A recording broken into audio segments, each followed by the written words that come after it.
वाचनकट्टा आणि कमला कॉलेज मराठी विभाग यांच्यामध्ये सामंजस्य करार आधीच झालेला आहे आणि या कराराअंतर्गत वेगवेगळे शैक्षणिक उपक्रम महाविद्यालयामध्ये राबवावेत असा एक त्याचा भाग आहे आणि त्यानिमित्तानं आपण दरवर्षी वेगवेगळे उपक्रम हे घेत असतो. मान्यवरांची व्याख्यानं आपण आयोजित करत असतो. या व्याख्यानांच्यामधून विद्यार्थिनींच्या सर्व मानसिक, भावनिक, शैक्षणिक, लेखनविषयक भावना जागृत व्हाव्यात ही त्या पाठीमागची भूमिका असते आणि आपण दरवर्षी वेगवेगळे उपक्रम घेत असतो.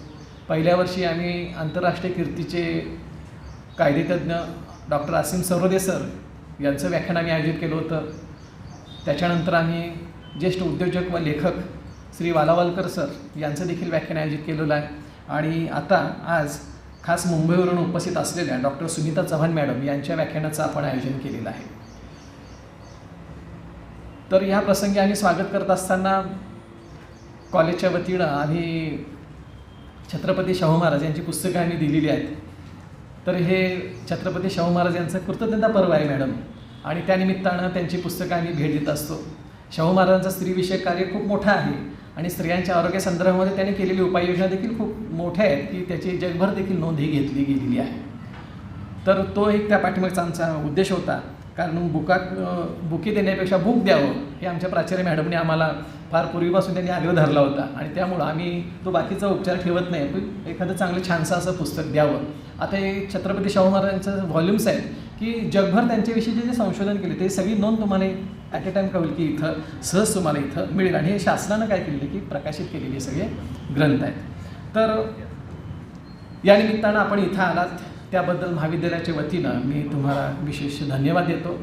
आमच्या प्राचार्य मॅडम सकाळपासून कार्यक्रमामध्ये वेगळे बिझी आहेत. सकाळीच 8:30ला कार्यक्रम आमचा मराठी विभागाचा होता की एक पत्र नातेवाईकांसाठी त्याच्यामध्ये ती आल्या मॅडमनी मार्गदर्शन केलं.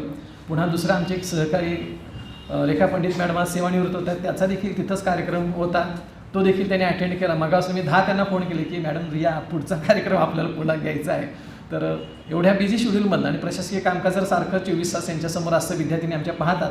कित्येक पालक इतर विद्यार्थी अनेक प्रॉब्लेम्स घेऊन दारामध्ये केबिनचे थांबलेले असतात. त्यातनं देखील मी 10 मिनटं त्यांना वेळ काढून इकडे वरती अक्षरशः खेचून आणले म्हणाले काय हरकत नाही आहे या इथं आणि आमच्या विद्यार्थिनींना या निमित्तानं कार्यक्रमाचा अध्यक्षान स्वीकारा आणि थोडंफार मार्गदर्शन करा.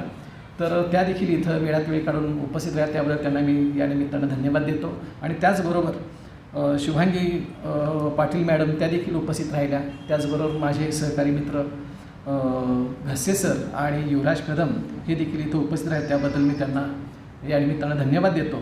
आणि आजच्या ज्या काही प्रमुख वक्त्या आहेत तर डॉक्टर सुनीता सुनील चव्हाण मॅडम त्या मुंबईच्या आहेत आणि त्या लेखिका आहेत. पेशानं त्या डॉक्टर आहेत. आमच्यासारख्या साहित्य क्षेत्रामधल्या त्या नाही आहेत. पेशानं डॉक्टर आहेत त्या पण तो डॉक्टरकीचा पेशा सांभाळत असेल देखील आपल्यातलं साहित्यिक जे गुण आहेत ते त्यांनी छान पद्धतीने जपलेले आहेत. म्हणून त्यांनी कविता असेल, ललित लेख असेल, कथा असेल या संदर्भामध्ये छान पद्धतीनं लेखन केलेलं आहे. हळवे पाषाण हा 2018 साली त्यांचा कथा काव्यसंग्रह प्रकाशित झालेला आहे. त्यानंतर 2021मध्ये वेदनेची गर्भनाळ हा काव्यसंग्रह प्रकाशित झालेला आहे. त्याचबरोबर वैद्यकीय अनुभव कथनामधून मार्गदर्शन त्यांनी जे आजपर्यंत केलेलं आहे त्यावर आधारित त्यांनी कथासंग्रह लिहिलेला आहे आणि तो 2021मध्ये प्रकाशित होतो आहे. त्यांना कोविड योद्धा म्हणून महाशासनानं देखील त्यांना सन्मानित केलेला आहे. तर इतर साहित्यिक सन्मान देखील त्यांना लाभलेले आहेत. तर अशा एक वैद्यकीय पेशा सांभाळत साहित्यिक गुण आपल्यामध्ये वृद्धिंगत केलेले आहेत आणि आपल्यातला साहित्यिक गुण देखील विद्यार्थ्यांच्या समोर ठेवावा आणि त्यांना देखील मार्गदर्शन करावं या उद्देशानं त्या सर्वत्र महाविद्यालयामध्ये शाळांच्यामध्ये जात असतात. विद्यार्थ्यांना मार्गदर्शन करत असतात. आज वाचनकट्ट्याच्या निमित्तानं त्यांचा लाभ आम्हाला मिळतो. युवराजला देखील त्या निमित्तानं मी धन्यवाद देतो आणि मी माझं प्रास्ताविक इथं मी थांबवतो. यानंतर वाचनकट्ट्याच्या श्रीमती शुभांगी पाटील मॅडम 1-2 मिनटं वाचनकट्ट्याच्या निमित्तानं मनोगत व्यक्त करतील. शुभांगी पाटील. नमस्ते, मी शुभांगी. मी वाचनकट्ट्याची प्रतिनिधी आहे. तर आमचा वाचनकट्टा ह्याची सुरुवात एका छोट्याशा ग्रुपमधून झाली होती. तिथून पुढे आमचा हा आजचा प्रवास इथंपर्यंत आलेला आहे. आज आम्ही विद्यापीठ लेवलवरती नंतर महाविद्यालय लेवलवरती आमचे उपक्रम जे आहे ते राबवतो. मॅडम ज्या आहेत मुंबईवरून खास आपल्यासाठी आलेल्या आहेत सुनीता चव्हाण मॅडम, ज्या तुम्हाला महिलांच्या काही समस्या आहेत त्या समस्यावरती त्या तुम्हाला माहिती देतील. त्याच्यानंतर त्याच्यावरती काय उपाय आहेत ते सांगतील आणि त्याच्यानंतर तुमच्याही काही समस्या असतील किंवा तुम्हाला काही प्रॉब्लेम, कारण प्रत्येकजणच म्हणजे आम्ही इथं बसलेलो आहोत हे सर्वजणच महाविद्यालयातून आलेले आहेत, कॉलेजवरून आलेले, कॉलेज शिक्षण घेतलेलं आहे. तर त्यांनाही समस्या म्हणजे होत्या आणि इथून पुढेही महिलांना समस्या जास्त वाढत चाललेल्या आहेत महिलांच्या. त्यामुळे तुम्हाला काही प्रश्न असतील तर तुम्ही ते सुनीता चव्हाण मॅडमांना तुम्ही विचारू शकता. धन्यवाद. धन्यवाद मॅडम. मी प्राचार्य मॅडमांना विनंती करते की त्यांनी मनोगत व्यक्त करावे. नमस्कार. वाचनकट्टा बहुउद्देशीय संस्था आणि कमला कॉलेजचा मराठी विभाग यांच्या संयुक्त विद्यमानं आज स्त्रीविषयक समस्यांच्या विषयी व्याख्यानाचं आयोजन केलेलं आहे. या व्याख्यानप्रसंगी तज्ज्ञ मार्गदर्शिका म्हणून डॉक्टर सुनीता चव्हाण मॅडम मुंबईहून आपल्याला मार्गदर्शन करण्यासाठी उपस्थित आहेत. त्याचबरोबर वाचनकट्ट्याचे सर्वेसर्वा युवराज कदम सर, शुभांगी पाटील सर, त्याचबरोबर मराठी विभाग प्रमुख प्रोफेसर SB पाटील सर, त्यांचे सहकारी, त्यांना सतत एकमेकांचे सहकार्य असतं असे गस्ते सर आणि आपण सर्व विद्यार्थिनींनो. महाविद्यालयामध्ये विविध उपक्रमांचं आयोजन केलं जातं.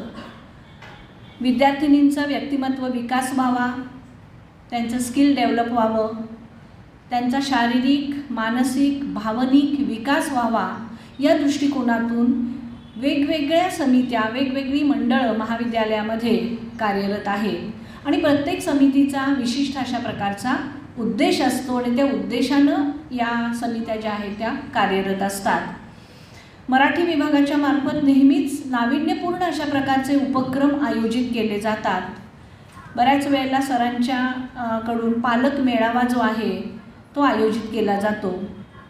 सरांनी सांगितलं त्याप्रमाणे प्रथित यश अशा प्रकारचे वकील असीम सरोदे यांचं सल्ला जो आहे, मार्गदर्शन जे आहे, त्यांनी आपल्या प्रयत्नातून, वाचनकट्ट्याच्या सहकार्यातून आपल्या विद्यार्थिनींसाठी घडवून आणलेलं आहे आणि त्याचबरोबर त्याचीच एक कडी आपण म्हणूया की विद्यार्थिनींच्याही काही समस्या असतात, स्त्रियांच्याही काही समस्या असतात. याच्याबद्दल त्यांनी जिव्हाळा व्यक्त केला, याच्याबद्दल मी त्यांना धन्यवाद मानते की असे विषय जे आहे ते बऱ्याच वेळा हाताळतात कोण, तर ज्या लेडी टीचर असतात त्याच हे विषय जे आहे ते हाताळण्याचा प्रयत्न करतात. पण मला असं वाटतं की ही पुरुष मंडळीसुद्धा याच्याकडे एकदा वेगळ्या दृष्टिकोनातून पाहायला लागलेली आहेत आणि स्त्रियांच्या काही समस्या असतात, त्यांचं निराकरण करणं हे गरजेचं आहे आणि त्याला तितकाच भावनिक आधार देणंसुद्धा पुरुषांनी गरज असते. हे आता मला वाटतं सगळं जाणवायला सुरुवात झालेली आहे. हा बदल जो आहे तो अत्यंत पॉझिटिव्ह आणि चांगल्या प्रकारचा बदल आहे असं मी मानते. मुलींनो, बऱ्याच वेळेला या ज्या समस्या असतात, पाळीच्या समस्या असतात, त्याच्या वेळेला विद्यार्थिनी किंवा त्या समस्यांच्या विषयी आपण एकमेकाशी बोलत नाही आणि न बोलण्यामधूनच त्या समस्या ज्या आहेत ते गंभीर स्वरूप धारण करत असलेल्या दिसून येतात आणि त्यामुळं तुम्ही खुल्या पद्धतीनं, मोकळ्या मनानं बोलायला पाहिजे तुमच्या आईशी, तुमच्या डॉक्टरांशी आणि त्याच्यानंतर निश्चितपणे त्या काही फार मोठ्या समस्या नसतात, परंतु त्या दुर्लक्षिला गेल्यामुळं त्या समस्या ज्या आहेत त्या मोठ्या होत जातात आणि त्यामुळं साध्या सोप्या या समस्या त्यांचं निराकरण करणं आपल्याला सहज शक्य असतं. आणि बऱ्याच वेळेला मी मुलींना नेहमी सांगते की तुम्ही मुली म्हणता की नाही माझा प्रॉब्लेम आहे, हा प्रॉब्लेम नाही आहे मुलींनो, हा तुम्ही स्त्री असण्याचं हे द्योतक आहे, त्यामुळे त्याला कधीही प्रॉब्लेम म्हणायचा नाही आणि याच्यामुळूनच जीवनचक्र जे आहे ते चालू असलेलं आपल्याला दिसून येतं. त्याच्यामुळं हा एक अभिमानानं ही बाब जी आहे ती तुम्ही स्वीकारली पाहिजे आणि त्याचा स्वीकार केला पाहिजे. समस्या ज्या असतील त्या संदर्भात मार्गदर्शन जे आहे ते निश्चितपणे मॅडमकडून होणार आहे. तुमच्या काही मनातल्या गोष्टी असतील तर तुम्ही मॅडमशी खुलेपणानं चर्चा करू शकता. तर या सगळ्या व्याख्यानासाठी मी शुभेच्छा देते. धन्यवाद मॅडम.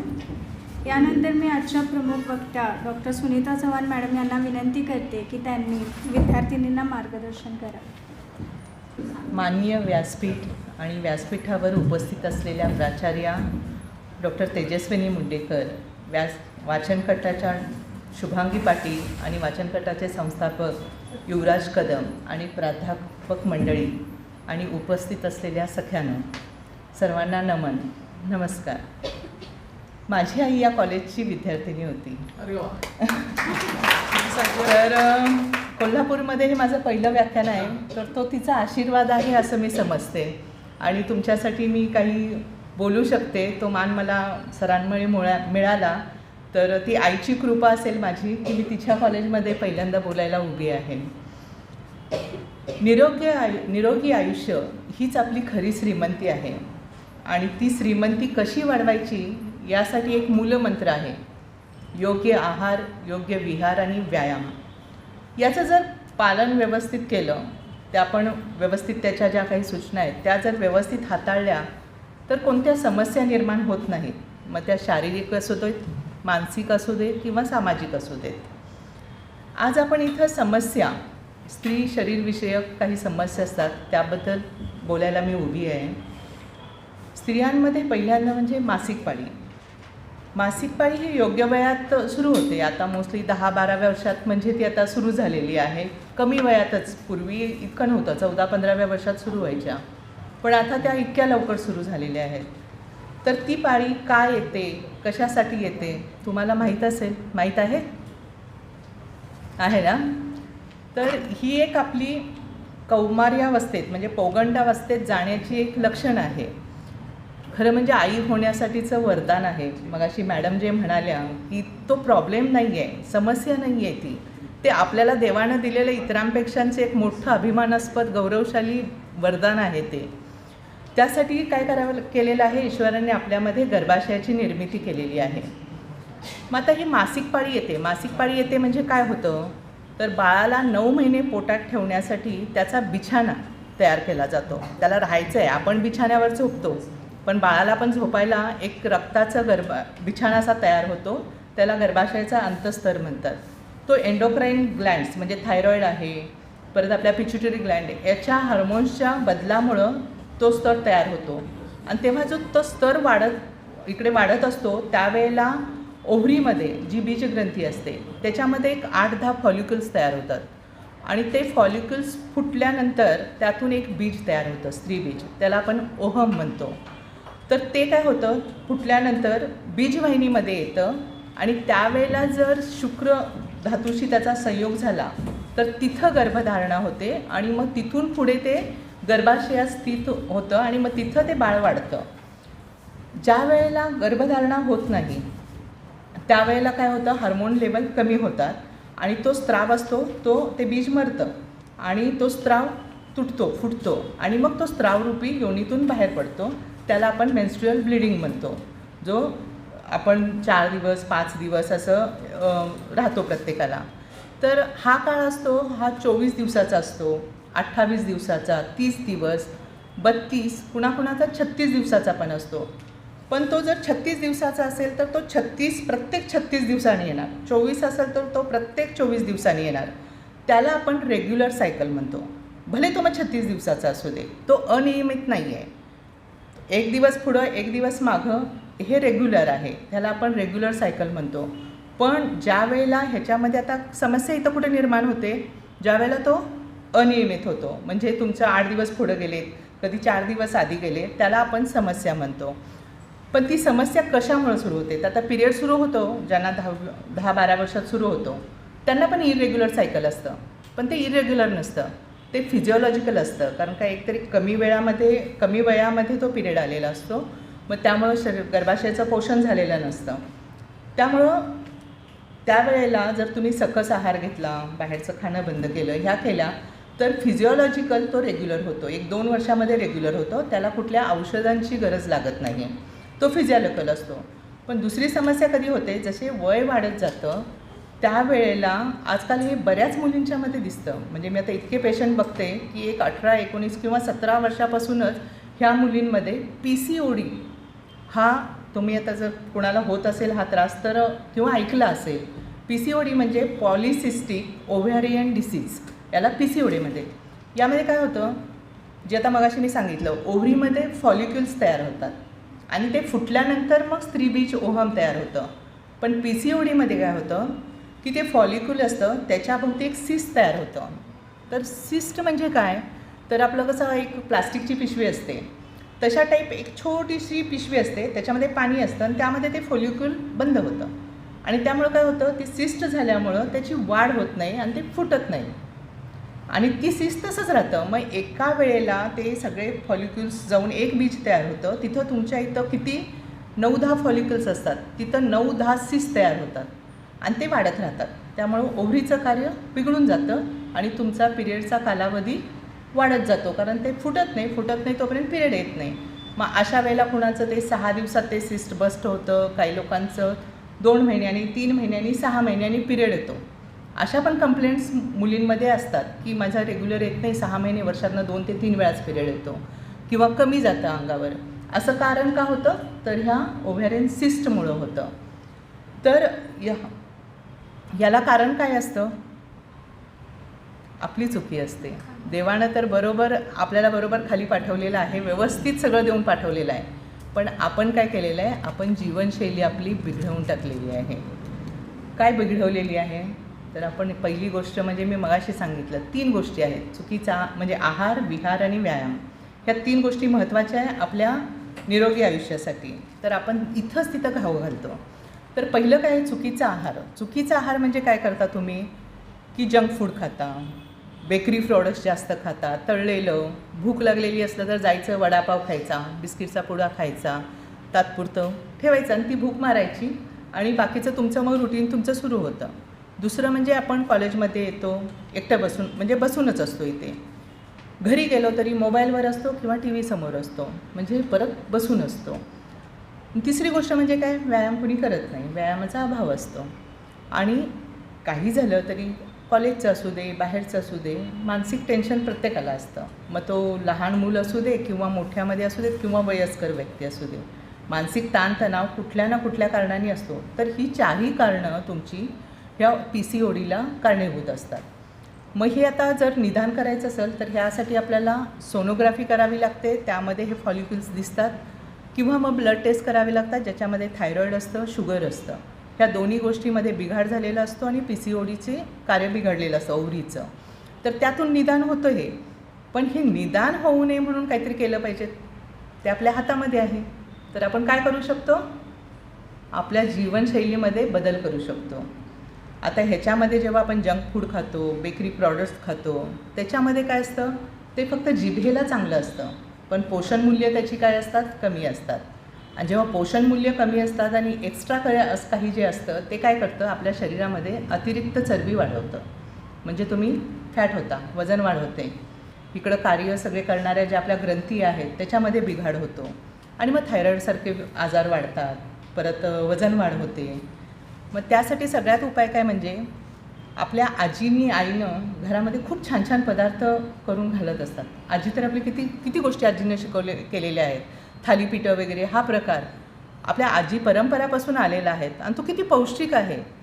तर त्या गोष्टी ज्या आजीकडून आईकडून जे आपल्या आहारात आलेले आहेत ते खाऊन आपण आपली इम्युनिटी वाढवायची. मी असं म्हणत नाही की तुम्ही पिझ्झा बर्गर खाऊ नका, पण तुम्ही त्याच्या विरुद्ध लढण्यासाठी शरीरामध्ये पहिल्यांदा काहीतरी तयार करा, की जे त्याला जरी आपण एखादी वाईट गोष्ट आली तर चांगल्या गोष्टीमुळे त्या वाईट गोष्टीला जसं आपण ढकलून देतो तसं ह्या चांगल्या सकस आहारानं जे आपलं पौष्टिक गुण वाढलेले आहेत ते मग एखाद दुसरं जर तो बर्गर पिझ्झा आलं तर त्याला हकलून लावेल, तो चरबीत रूपांतर नाही करणार त्याचं. तर ही गोष्ट आपण सांभाळली पाहिजे. दुसरी गोष्ट म्हणजे रात्री लवकर झोपलं पाहिजे, सकाळी उठलं पाहिजे. हे होत नाही. मोबाईलवर आपण 12 ते 1 पर्यंत अगदी आपला हक्क आहे की तो आम्ही गाजवणारच. तशा टाईप ते तुम्ही रात्री उशिरापर्यंत झोपता, मग सकाळी उठायची मारामार आणि उठायचं जरी तरी कॉलेजसाठी यायचं आहे म्हणजे आपण उठणार, म्हणजे तो तणाव कुठे जातो, आपल्या मेंदूकडे जातो, मानसिक तणावामधून जातो. योग्य वेळ झोप मिळत नाही आपल्याला आणि त्याचं सगळं कारण मग आपलं रेस्पिरेटरी सिस्टीम, मेंटल म्हणजे ब्रेनवर, हार्टवर, सगळ्यावर त्याचे विपरीत परिणाम होतात.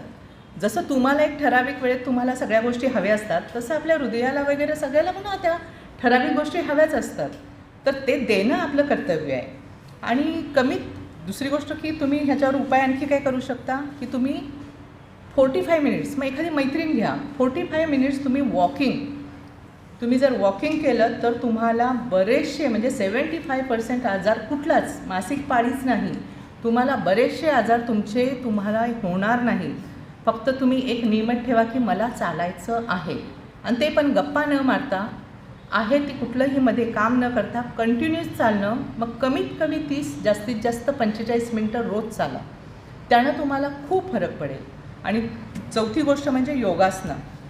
आता तुम्ही यूट्यूब वगैरे सगळं बघता, त्यामध्ये तुम्हाला सूर्यनमस्कार कसे करायचे सांगितलेलं आहे. तर सूर्यनमस्कार जरी दिवसाचे 12 घातले तर PCOD तुमचा जवळजवळ 80-85% कमी होतो. बाकी औषधं काम करेल. औषधापेक्षा तुम्ही व्यायाम केला तर तुमचं PCOD खूप कमी होतं.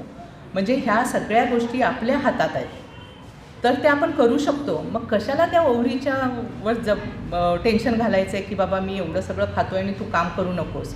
त्यापेक्षा आपण हे सगळं काम करून ओव्हरीला सांगूया ना की आम्हाला PCOD नको आहे, आम्ही करतो, तू बाई चांगली राहा. ह्या गोष्टी आहेत की ह्या PCOD. पण ह्या PCODचं एक भयानक रूप येतं, ते म्हणजे PCOS. PCOS म्हणजे पॉलिसिस्टिक ओव्हॅरियन सिंड्रोम. जेव्हा आजाराचं सिंड्रोममध्ये रूपांतर होतं तेव्हा त्याला कुठली खरी ट्रीटमेंट नसते. कारण का ह्या PCOSमध्ये तुमचं जे बीज तयार होणार आहे ते बीज करण्याचं किंवा फॉलिक्युल्स निर्माण करण्याची शक्तीच ओव्हरीकडे राहत नाही, म्हणून वंध्यव्य येतं, गर्भधारणा होत नाही. आणि त्यासाठी मग आता IVF, IUI हे सगळं करावं लागतं. आणि बाळासाठी तो प्रयत्न म्हणजे पैसे खर्च करून बाळ आपल्याला घ्यावं लागतं. त्यापेक्षा ते पैसे खर्च करून तुम्ही चांगलं खा आणि त्यासाठी पैसे नका घालवू.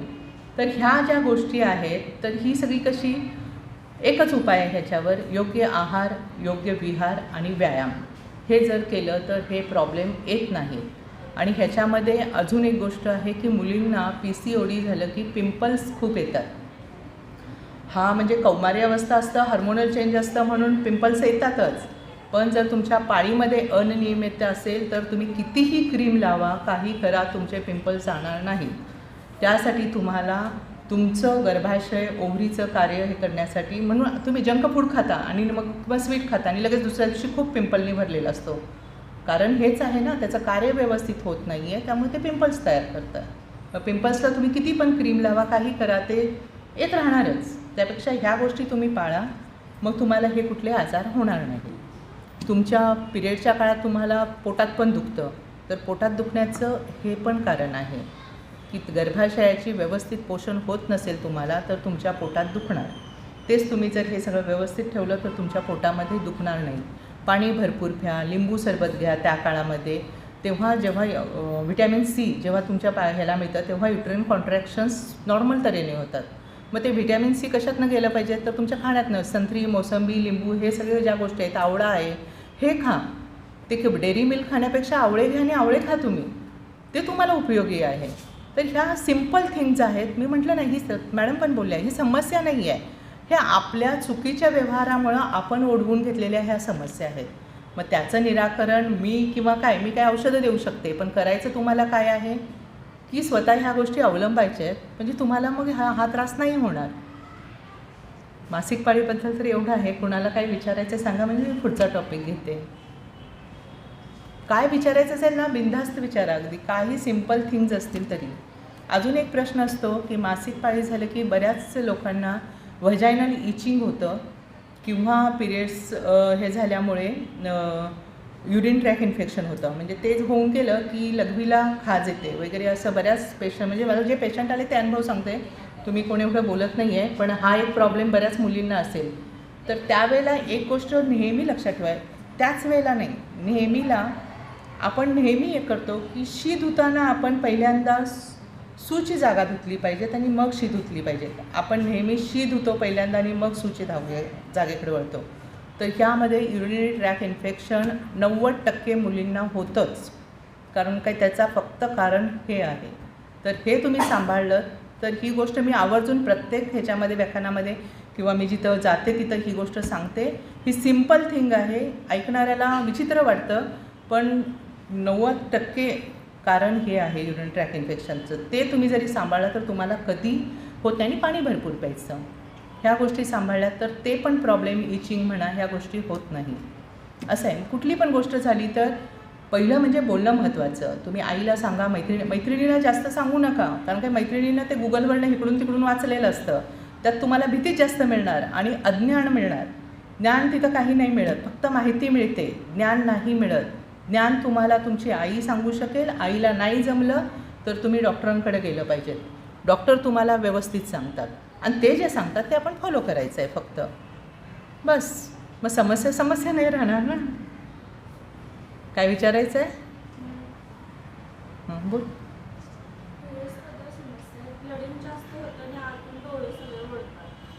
किती दिवस जातं? 4-5 दिवस. मग तुम्ही सोनोग्राफी आणि हे करून, मी तेच सांगितलं ना की जर तुमचं सायकल इरेग्युलर असेल तर तुम्ही डॉक्टरांचा सल्ला घ्या. डॉक्टरांचा सल्ला घेतल्यावर तुमची सोनोग्राफी केली जाईल. त्यामध्ये जर तुमचं PCOD नसेल पण बाकीचं काही ना काहीतरी त्यामध्ये सापडेल, सिस्ट असेल किंवा तुमचा पिरियडचा कालावधी वेगळा असेल किंवा आयर्न कमी असेल, रक्त कमी असेल, तरीसुद्धा तुमचं रक्त कमी आहे म्हणून रक्त अंगावर कमी पण जातं आणि जास्त पण जातं. ते सायकल आहे. जर रक्त कमी असेल तर इकडची बीजेच्या ह्याच्यामध्ये सगळी ताकद लावली जाते, तिथं ब्लिडिंग जास्त होतं तुम्हाला आणि परत रक्त आणखी कमी होतं. म्हणजे ते सायकल सुरू राहतं. त्यापेक्षा डॉक्टरांकडे जायचं, त्यावेळेला तुमचं थायरॉईड बघून घ्यायचं, सोनोग्राफी करायची, शुगर बघायची आणि CBC करायची. ह्या 4 टेस्ट महत्त्वाच्या आहेत. म्हणजे तुम्ही साधं मी म्हणते की गायनेकॉलॉजिस्ट पण बघा, तुमचे फिजिशियन कोण असेल ना त्यांना जरी तुमचा हा प्रॉब्लेम सांगितला की ते सुद्धा सॉल्व करतात. आपण उठलं सुटलं की लगेच एखादा म्हणजे जिथं 1000 आणि 1200 रुपये जिथं फी आहे तिथं शिकतो. आपण आपल्या फॅमिली डॉक्टरना पहिल्यांदा कन्सल्ट करा. त्यांच्या हातातून पण हे होणार. त्यांच्या हातून नाही झालं तर सांगणारच, नको बाबा माझ्याकडनं 2 महिने मी ट्राय केला, तुझं बरं नाही होत आहे, तू आता गायनेकॉलॉजिस्टकडे जा. ते सांगतील, पण पहिली पायरी तुमची जनरल फिजिशियन. ते तुम्हाला अगदी व्यवस्थित आणि कमी पैशामध्ये होतं, म्हणजे खर्च पण वाढत नाही. रिपोर्ट्स होतात, रिपोर्ट्स त्यांच्यावरनं ते मेडिसिन सुरू करतात. पण दाखवून नक्की घे. अजून कोण? बोला, लाजू नका. कारण काय प्रत्येकाचा आम्ही बसले, आमच्या पण आया आहेत, बहिणी आहेत, मुली आहेत, त्यामुळे लाजू नका. ही संधी आहे तुम्हाला. बोल विचारायचं आहे.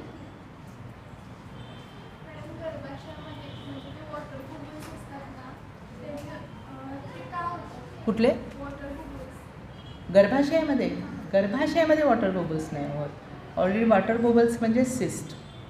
ते बोलताना गर्भाशय होते म्हणतात, पण तो ओव्हॅरियन सिस्ट असतो. मी जे बोलली की प्लास्टिकचं आवरण असतं त्याच्यामध्ये पाणी साचतं, त्याला सिस्ट म्हणतात. आणि गाठ वेगळी असते, गाठ मांसल असते आणि सिस्ट म्हणजे पाण्याने भरलेली असते.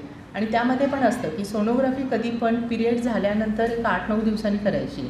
जर तुमचं सिस्ट असेल ना आणि तुम्ही पिरियडला 4 दिवस राहिले तर तुमचं सिस्ट मोठं झालेलं असणार ते, कारण की त्याच्यामध्ये रक्त आणि पाणी साचतं. आणि जसं तुमचं पिरियड येऊन जातो तसं ते पण युटेराईन कॉन्ट्रॅक्ट झाले की ते बुबल्स म्हणतो आपण, ते कमी होतात. ते बोलीभाषेमध्ये बोलतात की गर्भाशयामध्ये बबल झालेत, पण ते बबल तिथे नाही, ओव्हॅरियनमध्ये होतात. त्याला ओव्हॅरियन सिस्टच म्हणतात. आणि हे ओव्हॅरियन सिस्ट बस्ट व्हायला सगळ्यात बेस्ट आहे की तुम्ही 12 सूर्यनमस्कार असू दे नसू दे, तुम्ही 12 सूर्यनमस्कार 5 मिनटं लागतात, 6 मिनटात 12 सूर्यनमस्कार होतात. प्रत्येकाने घातलं तर तुमचं ओव्हरीचं कार्य खूप चांगलं सुधारतं, प्रॉब्लेमच राहत नाही. हे करून बघा, करून बघितल्याशिवाय नाही कळणार. जेव्हा आपण 3 महिने स्वतःला द्यायचे, 3 महिन्यात माझं हे व्यवस्थित होतं, मी करणार 3 महिने असं म्हणा आणि तुम्ही फरक देखा. तुमच्या चेहऱ्याची स्किन बघा तुमचे, कारण हे सगळं अवलंबून आहे हार्मोन्सवर अवलंबून आहे. आणि हार्मोन्स तुमच्या सूर्यनमस्कारामुळं खूप फायदा होतो. पिंपल्स, चेहऱ्याची हायड्रेशन, जे कोरडी होते स्किन आपली तीसुद्धा नॉर्मल होते. कारण काय सूर्यनमस्कार जेव्हा घालतो तेव्हा ओव्हरीवर प्रेशर येतं. जेव्हा आपण बेंड होतो किंवा पुढे हे करतो, पाय पुढे मागे करतो, तर ते सगळ्यात ओव्हॅरियन सिस्ट वगैरे PCODसाठी हे सगळ्यात उपाय म्हणजे सूर्यनमस्कार तुम्ही 12 घाला, असू दे नसू दे, आणि फरक बघा तुम्ही फक्त. आहे अजून कोणाला काय विचारायचं? मला तुमच्याकडनं एक अपेक्षित होतं की व्हाईट डिस्चार्ज कोणच बोललं नाही. ती बोलत होती. व्हाईट डिस्चार्जचं कारण तेच मी तुम्हाला मगाशी सांगितलं की आपण शी आणि सूची जागा, मुलींच्यामध्ये हा प्रॉब्लेम असतो की शीची जागा धुतली नाही तर त्या जागेला कुठलंही थोडंफार जरी इन्फेक्शन तुमच्या युरिनरी ट्रॅकला लागलं तर युरिनमध्ये इन्फेक्शन होतं आणि ती जागा इन्फेक्टेड होते आणि ते इन्फेक्शन व्हजायनामध्ये जाऊन तुम्हाला व्हाईट डिस्चार्ज सुरू होतो. म्हणून मी पहिल्यांदा सांगितलं की तुम्हाला पहिल्यांदा शीची जागा धुवायची, मग सूची धुवायची, मग तुम्हाला हे प्रॉब्लेम होत नाही. आणि जर तुमचं गर्भाशय कमकुवत असेल किंवा काही तुम्ही दुसरं टॉयलेट यूज केलेलं असेल, त्यावेळेला तुम्हाला व्हाईट डिस्चार्जचा त्रास होतो. मग त्यावेळेला उपाय असतो की ते इन्फेक्शन घालवायचं असतं, सरळ डॉक्टरांकडे जायचं, औषधं मिळतात. तो तात्पुरता हे आहे, तर तो मोठा आजार नाही आहे. आणि युरिनरी ट्रॅक इन्फेक्शन असेल तर त्यांनी होतं, एक क्रीम दिलं तिथलं इन्फेक्शन निघून जातं. आणि बायकांच्या समस्या व्हाईट डिस्चार्जच्या त्या वेगळ्या आहेत, त्या म्हणजे तुम्हाला त्या नाही होणार. त्या बरेच प्रॉब्लेम असतात त्याच्यामध्ये, त्याच्या टेस्ट असतात आणि मग त्यानुसार मग त्या ट्रीटमेंट सुरू कराव्या लागतात. पण मुलींमध्ये मोस्टली हा प्रॉब्लेम असतो. बाहेरचं टॉयलेट यूज केलं, ऑफिस ह्याचं यूज केलं तर जास्त होतं. मग त्यावेळेला एक की आपल्याकडे नेहमी हे यूज ठेवायचं, टिश्यू पेपर साफ करायचं किंवा सॅनिटायझर हे करायचं आणि मग बसायचं. जर कमोड वगैरे असेल, बैठे संडासमध्ये हा प्रॉब्लेम येत नाही, पण कमोड जिथं आहे तिथं हा प्रॉब्लेम येतो जास्त करून. ठीक.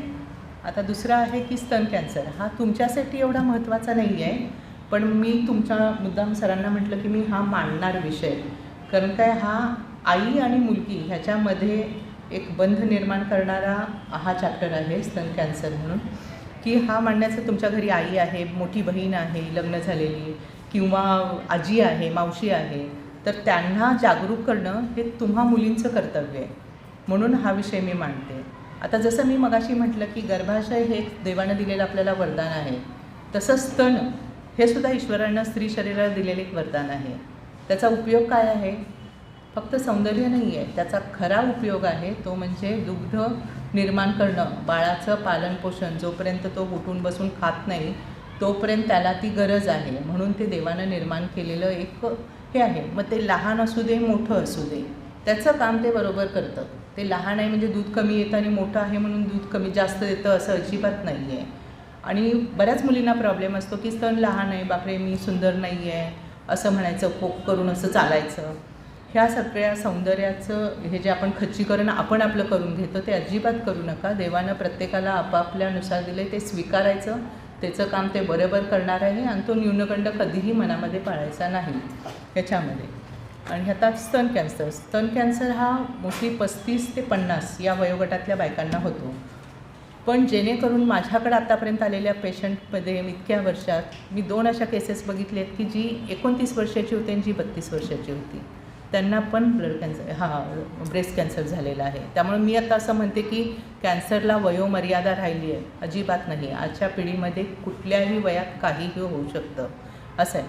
आता ह्याला कारण काहीच नाही आहे की कशाने ब्रेस्ट कॅन्सर होईल किंवा कुठलाही कॅन्सर कशाने होतो तर नाही. बाकी तुमचे माउथ अल्सर वगैरे हे आहेत हे टोबॅकोने होतात, अशी कारणं आहेत, पण ब्रेस्ट कॅन्सरला कुठलंही कारण नाही. लक्षणसुद्धा काही नाही आहे. फक्त आपण जर हात लावला तर आपल्याला हाताला गाठ लागते, त्यावरून आपण म्हणू बापरे काय भीती आहे, कसली गाठ आहे अशी भीती येते डोक्यात एकदम. मग त्यावेळेला तुम्ही त्याच्या टेस्ट असतात, 3 प्रकारच्या टेस्ट असतात. एक तरी ती गाठ छोटी असेल तर त्यातनं पाणी काढतात आणि ते चेक करायला पाठवतात की कसलं पाणी आहे, की बिनाईन म्हणजे कॅन्सर नाही आहे की कॅन्सरचं पाणी दिसतं आहे. मग त्यानुसार पुढची ट्रीटमेंट असते. दुसरी की गाठ छोटी आहे, मूवेबल आहे, तर ते डॉक्टर काढतात आणि ती गाठ चेक करायला पाठवतात, ती गाठ कुठली आहे. जर बिनाईन असेल तर काही नाही, ती गाठ निघून जाते. आणि जर ती कॅन्सरची असेल तर ती त्या जागेला मग तुम्हाला किमो वगैरे घेऊन तिथले टिश्यू सगळे जाळावे लागतात. ही सिंपल आहे. आणि तिसरी म्हणजे जेव्हा मोठ्या गाठी असतात किंवा जस्ट हाताला गाठ लागली आहे, मोठी दिसते आहे आणि पेन नसते, त्यामुळे कुणाच्या लक्षात पण येत नाही, तोपर्यंत ती मोठी झालेली असते. जेव्हा दुखतं तेव्हा माणूस पटकन चेक करतो. पण कॅन्सर असं आहे की त्याची गाठीला वेदना नसते, त्यामुळे ती वाढत जाते. आणि जेव्हा एकदम हाताला लागायला लागते आपल्याला त्यावेळेला कळतं की बापरे गाठ आहे आपल्याला. मग तेव्हा मॅमोग्राफी करतात, तेव्हा तरी डायग्नोसिस होतं की कॅन्सरची 3rd स्टेज आहे. आणि अशा केसेस खूप झालेल्या आहेत. तर ह्यापासून म्हणजे ही वेळ येऊनच द्यायची नाही आहे. तर त्यासाठी एक गोष्ट आहे, BSE म्हणजे ब्रेस्ट सेल्फ एक्झामिनेशन. हे जे तुम्ही केलं, तुम्हीसुद्धा म्हणजे मुलींनी पण असं नाही आहे की मुलींनी करू नये, मुलींनी करावं, स्वतःच्या आईकडनं करवून घ्यावं. तर तुम्हाला कुठला भविष्यात मोठा आजार व्हायच्या आधी तुम्हाला त्याची पूर्वसूचना मिळते की मला हाताला काहीतरी गाठ लागलं. तर ते करायचं कसं असतं, तर पालथं झोपायला सांगायचं गादीवर आणि एक हात आता डावा हात जर मी इकडे ठेवला आहे तर उजवा हा असा त्याच्या मानेवर असा ठेवायचा आणि आपले हे हात आहे हा हात असा असतो तर हे अंगठा इथं असं धरायचा, ही चारी बोटं अशी, माझा ह्या थोडंसं वाकडं आहे त्यामुळे ते ओपन दिसतंय पण अशी मिटायची सगळी आणि ब्रेस्टवर ठेवून फक्त हलक्या हाताने, कुठंही दाब द्यायचा नाही, फक्त हलक्या हाताने राऊंडमध्ये फिरवायचं ब्रेस्टवर. कधी जर इकडचं असेल तर ह्या ब्रेस्टवर, इकडचं असेल तर ह्या ब्रेस्टवर, म्हणजे जिथं आपण हात वरती करतो ती ब्रेस्ट चेक करायची अशा पोझिशनमध्ये हे करून. मग तेव्हा तुम्हाला हाताला ती गाठ लागते. आणि नॉर्मली फिजिओलॉजिकली पण मसल प्रॉमिनंट असतात त्यांना गाठ लागते, पण तेव्हा तुम्ही असं करून बघितलं तर तुम्हाला गाठ लागणार, पण ती गाठ नसते. जेव्हा तुम्ही असं करून बघाल त्यावेळेला ती तुम्हाला गाठ लागेल. मग हे तुमच्या आईला, मावशीला हे तुम्ही शिकवलं पाहिजे. त्यांना नाही माहिती त्यात आणि त्यात लक्ष पण देणार नाही. मुलीचं करायचं आहे हे संसारात पडलेले असतात त्यामुळे त्या दृष्टीने जेव्हा स्टेज येते त्यावेळेला त्या थर्ड स्टेजला पोचलेले असतात. आता आम्ही एक सेमिनार केला होता त्यामध्ये 110 बायका आम्ही हे केल्या आणि ब्रेस्ट कॅन्सर 45 प्रेझेंट आल्या. म्हणजे किती प्रमाण आहे आजच्या काळामध्ये ह्याचं. तर ह्यासाठी मी मुलींना तेवढ्यासाठी हा विषय मी सरांना बोलले की मी हे बोलणार, कारण की तुम्ही तुमच्या आईची म्हणजे आपली केअर आहे त्यांना ते शिकवणं गरजेचं आहे. तर ते मुलीच करू शकाल तर ते तुम्ही त्यांना शिकवा कसं करायचं वगैरे.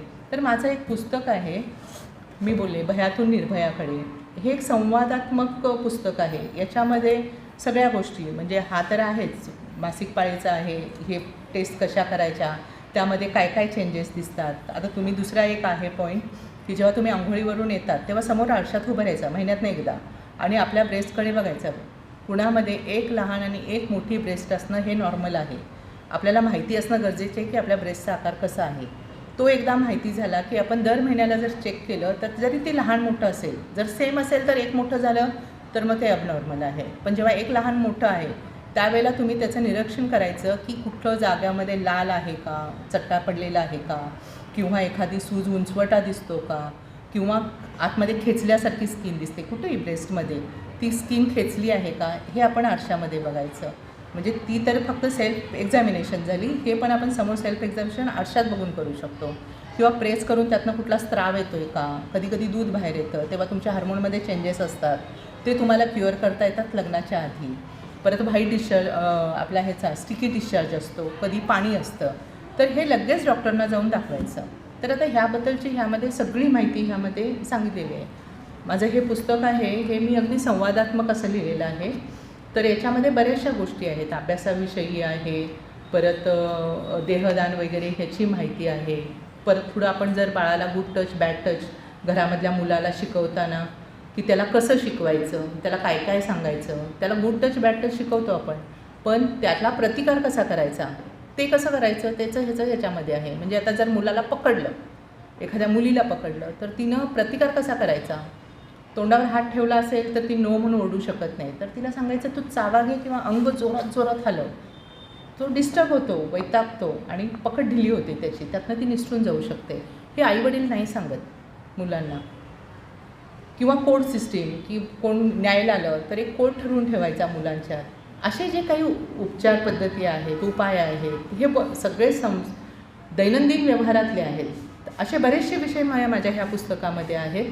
मुलींसाठी आहेत, मुलांसाठी आहेत, एकूण घरातल्या लहानापासून मोठ्यापर्यंत लोकांसाठी हे पुस्तक आहे माझं, भयातून निर्भयाकडे. जर कुणाला हवं असेल तर ह्याची 250 आहे, पण आजच्या दिवशी 200 रुपये प्राईज आहे. तुम्हाला जर घरच्यांना कुणाला हवं असेल तर मेहता बुकमध्ये हे पुस्तक अवेलेबल आहे, तिथं पण तुम्ही घेऊ शकता. आता मी इथं आले तिथं तुम्हाला 250 रुपयाला मिळेल तर आहे. तर हे माझा पुस्तक विकणं हा हेतू मेन नाही आहे, ते तुमच्या इंटरेस्टवर आहे की तुम्हाला हवं. पण ह्या ज्या गोष्टी मी आता सांगितल्या की जीवनशैली आणि हे स्तन कॅन्सर, ह्या गोष्टीबद्दल तुम्ही नक्की विचार करा, फॉलो करा. जरी एवढ्या ह्याच्यातल्या मी 4-5 वेळा जरी फॉलो केलं तरी माझं हे मी सार्थक झाल्याचं म्हणते. पण तुम्ही करा ह्या गोष्टी आणि दुर्लक्ष करू नका स्वतःकडे. बस. प्रश्न आहेत काय अजून नंतरच्या टॉपिकबद्दल? हां हां कशा होतं ब्रेस्टमध्ये? मग त्यांनी चेक नाही केलं? मोठी होत जाते तर तुम्ही दाखवा ते, त्याची तुम्हाला पहिले. मग दुखत नाही म्हटल्यावर तोच प्रॉब्लेम असू शकतो. मॅमोग्राफी करणं खूप गरजेचं आहे. आता मोठी जर झाली असेल तर मसल्सवर ताण पडतो, कारण काय दुग्धवाहिन्या एवढ्या एवढ्या असतात छोट्या, त्याच्या दोन्ही दुग्धवाहिन्याच्या मध्ये जर ती गाठ असेल आणि ती वाढत असेल तर तुमच्या तिथल्या मसलची आवाका थोडाच असतो, त्याच्या आवाक्याच्या जर बाहेर झाल्या तर मसल स्ट्रेच होतात आणि गाठ नाही दुखत, आजूबाजूचा परिसर दुखायला लागतो. कॅन्सरची गाठ ही वेदनारहित आहे. तर पहिलं तुम्ही जा आणि मॅमोग्राफी करून घ्या. अगदी म्हणजे तुम्ही कुठे गेलात जरी डॉक्टरकडे नाही जातात, फक्त गाठ आहे म्हणून तुम्ही जा ना जिथं डायग्नोस्टिक सेंटर आहे. हां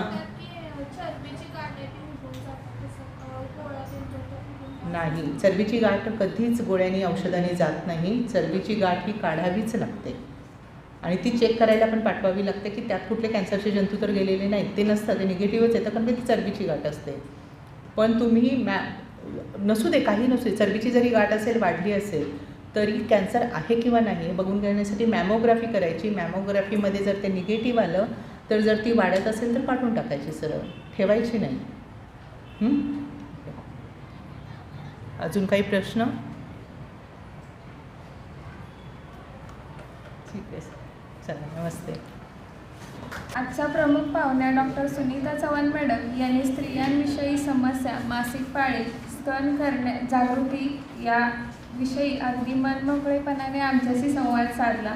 या गोष्टी बोलण्यासाठी अनेकदा आमच्या मनावर दडपण असते, ते आज दूर झाले. मनावरचा भार अलगद दूर सारला आणि स्त्री म्हणजे विटाळ वाटणाऱ्या ह्या दिवसांमध्ये विटाळ नसून ती खूप पवित्र आहे असं आम्हाला आत्ता वाटू लागले आहे. तू स्त्री आहेस तर अभिमान बाळग स्वतःचा, कारण दुनियेमुळे तू नाहीस, तुझ्यामुळे दुनिया आहे असा आता आम्हाला वाटायला लागलेला आहे. पुन्हा एकदा व्यासपीठावरील मान्यवरांचे आभार मानते आणि येथील कार्यक्रम संपन्न झाला असे जाहीर करते.